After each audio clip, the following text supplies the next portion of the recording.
درود پاک پڑھیں۔ اللہم صلی علی سیدنا محمد وعلی آل سیدنا نبینا شفیعنا حبیبنا و مولانا محمد طب القلوب و دوائیہا و عافیت الابدان و شفائیہا و نور الابصار و ضیائیہا و آلہ و صحبہ و بارک وسلم۔ تو دوستو، اس مقدس ترین رات میں یا پھر شعبان المعظم کے اس برگزیدہ مہینے میں، جس ماہ مقدس میں اللہ رب تبارک و تعالی اپنے بندوں کی خطاؤں، لغزشوں، گناہوں کو معاف فرماتا ہے، ہمارا کیا عمل ہونا چاہیے کہ ہم اللہ رب تبارک و تعالی کو راضی کر لیں۔ دیکھیں، انسان مرکب ہے خطا اور نسیان کا۔ عربی میں جو ڈیفینیشن انسان کا اگر آپ دیکھیں، الانسان مرکب خطایا و نسیان، انسان کا ڈیفینیشن، ہیومن بینگ کا آپ ڈیفینیشن دیکھیں گے تو سائنٹیفکلی کہا گیا جائے گا کہ جو ایسپائر کرتا ہے، پریسپریشن جو کرتا ہے، یہی انسان ہے، جینے والا۔ لیکن عربی میں جو انسان کی تعریف کی گئی ہے وہ یہ کہ یہ ایک مجموعہ ہے خطا اور نسیان کا، یعنی غلطی اور بھول جانے کا۔ تو انسان سے خطا ہوتی ہے، یہ ہماری سرشت ہے۔ عمومی طور پر یہ ہمارے پاس کانسیپٹ ہے کہ اللہ تمام گناہگاروں کو معاف کر دے گا، یقیناً کر دے گا۔ ان اللہ یغفر الذنوب جمیعا، بے شک اللہ فرماتا ہے کہ اللہ ہر قسم کے گناہ کو معاف کرے گا، لیکن کس کے گناہ کو معاف کرے گا یہ بھی آپ کو سوچنا ہے۔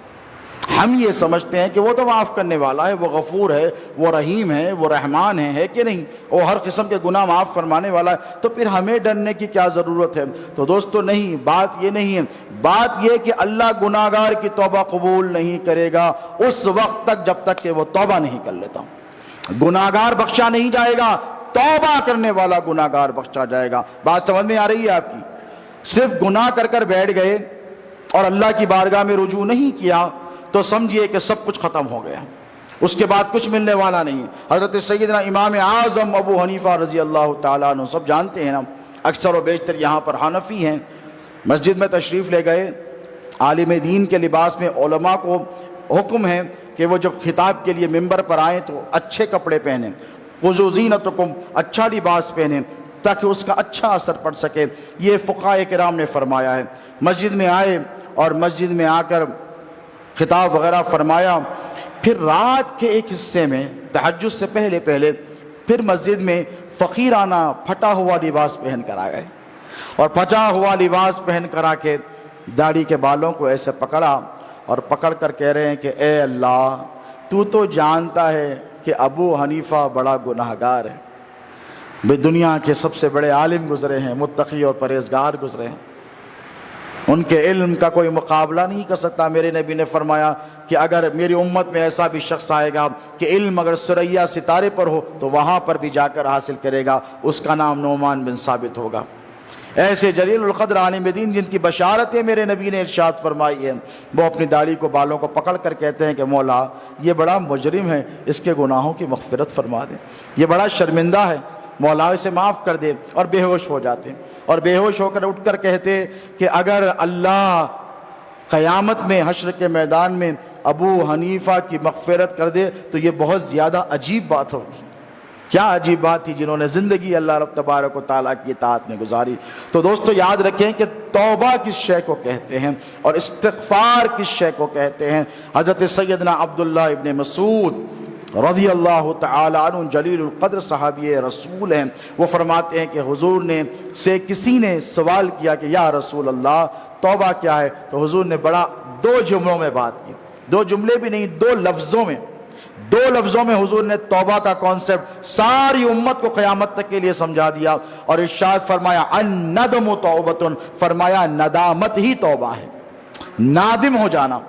یعنی آپ سے غلطی ہو گئی تو آپ نادم ہو گئے، کسی سے جھوٹ بول دیا، وہ چلا گیا، اس کے بعد آپ کے دل میں ندامت ہوئی، یار مجھے یہ نہیں کرنا چاہیے تھا، میں نے جھوٹ بولا، یہ ندامت ہے۔ آپ کا جو کنسائنس ہے، جو آپ کا دماغ ہے، یہ آپ کو مجبور کر رہا ہے کہ نہیں، تو نے جھوٹ بولا، تو نے یہ غلط کیا، یہی توبہ ہے۔ نماز چھوڑ دی بے وجہ کے، بلا عذر بیٹھ گئے ٹیٹی ٹاٹا مارتے ہوئے، اور وقت نکل گیا، اس کے بعد آپ کو افسوس ہوا، ہائے افسوس میں نے کیا کیا، میں نماز کا وقت ہاتھ سے چلا گیا، میں بیٹھ گیا باتیں کرتے، عصر چلے گئی، مغرب کی اذان ہو گئی، ہائے افسوس میں نے کیا کیا، ہائے افسوس میں نے کیا۔ یہ ندامت ہے اور یہی توبہ ہے۔ کسی کو دھوکہ دے دیا جانے انجانے میں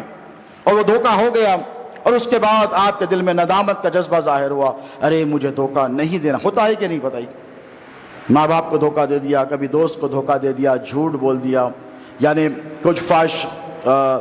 چیز دیکھ لی، غیر محرم کو دیکھ لیا، ناچنے گانے والیوں کو موبائل فون کے ذریعے یا ٹی وی کے ذریعے یا کمپیوٹر کے ذریعے دیکھ لیا، اس کے بعد اذان ہو گئی اور آپ کے قلب نے کہا کہ بیٹا تو نے جو کیا یہ غلط کیا ہے، تجھے ایسا نہیں کرنا چاہیے تھا، تو اندر سے آپ کا قلب آپ کو لان کر رہا ہے، تان کر رہا ہے، بے چین کر رہا ہے، بے قرار کر رہا ہے، اضطراب میں ڈال رہا ہے، آپ کو کیوریس کر رہا ہے، اینگشیس کر رہا ہے، اور آپ کہہ رہے ہیں کہ نہیں مجھے یہ کام نہیں کرنا چاہیے تھا۔ دوستو مبارک ہو، اگر یہ جذبہ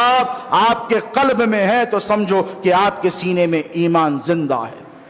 اور اگر یہ ندامت کا جذبہ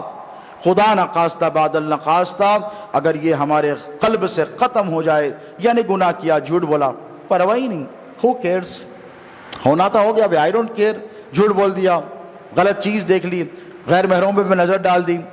نہیں کوئی کنسائنس آپ کو ملامت نہیں کر رہا ہے، آپ کو افسوس نہیں ہو رہا ہے، دھوکہ دے دیا افسوس نہیں ہو رہا ہے، جھوٹ بول دیا افسوس نہیں ہو رہا ہے، مال ہڑپ لیا افسوس نہیں ہو رہا ہے، غیبت کر دی افسوس نہیں ہو رہا ہے، فحش کلامی کر دی، فحش نظری کر دی، لوگوں کو غلط نگاہوں سے دیکھ لیا، غیر محرموں کو پر نظر ڈال دی، بدکاری کی نگاہ سے نظر ڈال دی، ہاتھ لگا دیا، اور آپ کا ضمیر ملامت نہیں کر رہا ہے، تو سمجھ جائیں یہ بہت زیادہ الارمنگ سچویشن ہے، خطرے کی گھنٹی بج رہی ہے۔ اس کا مطلب یہ کہ گناہوں کی وجہ سے آپ کا ایمان اتنا کمزور ہو گیا ہے کہ اب آپ کو آپ کا ضمیر ملامت نہیں کرتا۔ ندم توبۃ، حضور نے فرمایا ندامت کرنا ہی سب سے بڑی توبہ ہے۔ تو یہ پیرامیٹرز ہم کو آپ کو وقتاً فوقتاً چیک کرتے رہنے چاہیے۔